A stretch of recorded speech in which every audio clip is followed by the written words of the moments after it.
Hello guys, আসসালামু আলাইকুম। আপনারা কেমন আছেন? তো দেখেন, কালকে আমার বাইরে গেছে তাই ফলটা আনছে, কিন্তু এই ফলটা না আমি জানি না। তা আপনারা যদি জেনে থাকেন আর কি, তাহলে আমাকে কমেন্টে জানাবেন।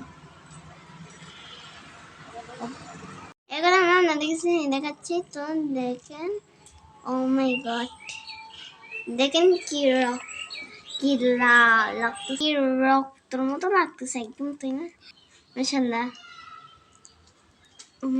আমি খাইয়ে দেখবো। আগে আমার হাতের অবস্থা দেখেন, যেখানে রাখতেছি সেখানে রক্ত। তাই আবার আমি খেয়ে দেখতেছি, অনেক মজা।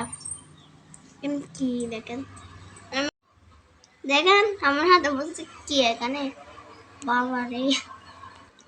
এগুলো তো সবাই জানে, এগুলো জাম। এটা টেস্ট কিন্তু সবাই জানে, তাই আমাকে যে হরটা টেস্ট করছি। আপনার যদি নামটা জানতে থাকেন তাহলে আমাকে কমেন্টে জানাবেন। লাইক শেয়ার করবেন, আমাদের পাশে থাকবেন। ধন্যবাদ। আসসালামু আলাইকুম।